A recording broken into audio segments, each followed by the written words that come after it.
Halo semuanya, ketemu lagi. Hari ini kita bakal kupas tuntas salah satu konsep paling dasar di Python, tipe data. Anggap aja ini tuh pondasi dari semua kode yang bakal kalian bangun nanti. Oke, siap? Langsung aja kita mulai. Oke, ini dia agenda kita. Kita mulai dari yang paling dasar, terus kita lihat kategori-kategori utamanya. Abis itu kita bakal jadi detektif, belajar cara nyari tahu tipe variabel. Terus kita bongkar gimana sih cara Python nentuin tipe secara otomatis, dan yang paling seru, gimana caranya kita yang ngambil alih kendali. Terakhir, kita bakal bahas, kenapa sih ini semua penting banget? Sip, kita mulai dari awal banget ya. Biar gampang ngertinya, coba kita bayangin pakai analogi yang simple deh, yang kayaknya kalian juga udah familiar. Nah, bener banget. Sama kayak di dunia coding, khususnya Python. Setiap jenis informasi, entah itu tulisan, angka, atau bahkan daftar belanjaan sekalipun, itu semua butuh alat yang pas. Nah, alat-alat inilah yang kita sebut tipe data. Masing-masing itu punya tugas spesifik buat nanganin data tertentu, biar kerja kita efisien.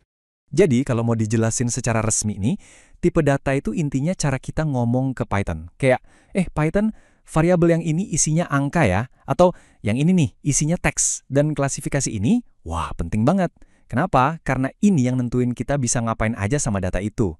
Bisa dijumlahin nggak, bisa digabungin nggak, nah itu semua tergantung tipenya.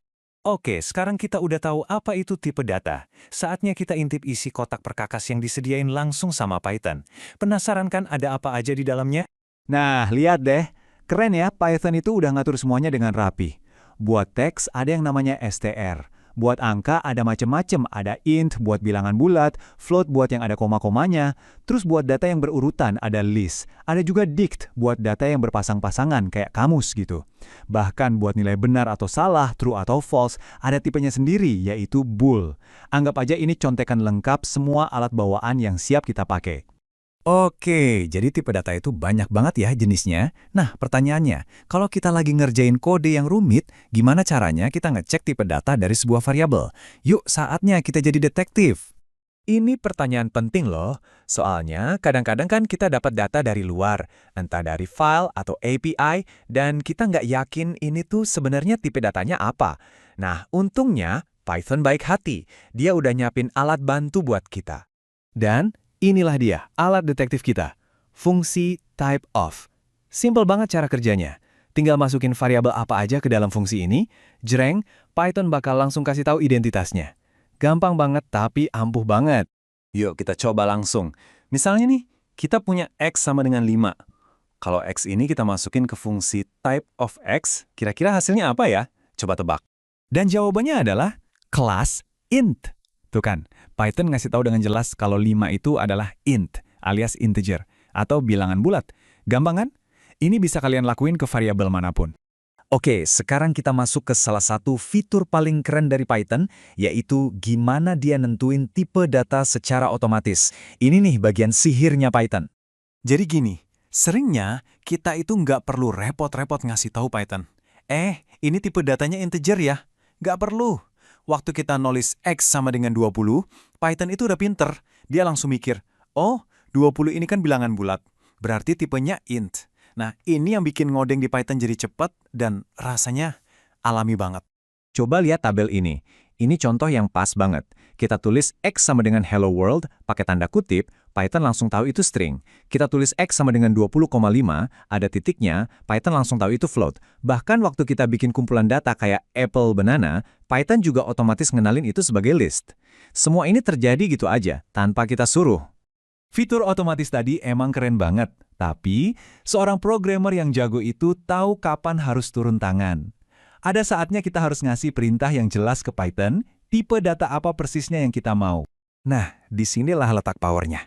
Waktu kita butuh, misalnya ngubah angka yang formatnya teks jadi angka beneran, biar bisa dihitung, kita bisa pakai fungsi khusus. Namanya fungsi konstruktor. Gampangnya sih, nama fungsinya itu sama persis kayak nama tipe datanya. Ini kayak kita ngasih perintah langsung ke Python, pokoknya data ini harus jadi tipe ini. Lihat deh contohnya. Waktu kita nulis X sama dengan int 20, itu artinya kita bilang, hey Python, aku mau angka 20 ini jadi tipe int. Sama juga buat str, float, list, dan lainnya. Jadi kitalah yang pegang kendali. Fungsi-fungsi ini alat kita buat dapetin hasil yang presisi. Slide ini nunjukin kenapa kendali itu penting banget. Coba bandingin. Di kiri, kita punya X sama dengan 5. Ini tuh teks, bukan angka. Kalian nggak bisa nambahin ini dengan angka lain, pasti error. Tapi lihat yang di kanan, dengan X sama dengan int dalam kurung 5, kita maksa si teks 5 buat jadi angka 5 beneran. Nah, kalau udah jadi angka, baru deh kita bisa lakuin operasi matematika. Ini dia gunanya, kita bisa ngebuka fungsi-fungsi yang tadinya nggak bisa dilakuin. Wah, udah banyak banget yang kita bahas ya. Sekarang, yuk kita rangkum semuanya, biar kita benar-benar paham kenapa nguasain tipe data itu jadi langkah yang super penting buat jadi programmer Python. Coba kita lihat lagi perjalanan kita barusan.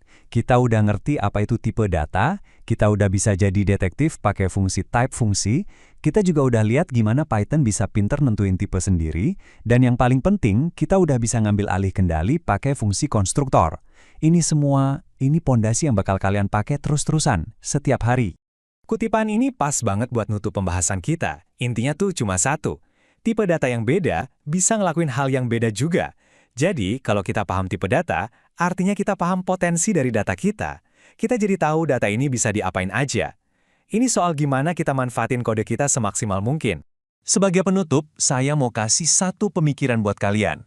Tahu nggak, banyak banget bug atau error dalam kode itu asalnya dari salah tipe data. Misalnya, nyoba nambahin teks sama angka. Nah, sekarang kalian udah punya ilmunya. Coba deh pikirin, dengan bekal ini, kira-kira bug umum apa aja yang bisa kalian hindari bahkan sebelum terjadi? Ini bisa bikin kode kalian jadi jauh lebih kuat dan anti-error. Oke, sekian dulu untuk kali ini. Terima kasih banyak udah menyimak.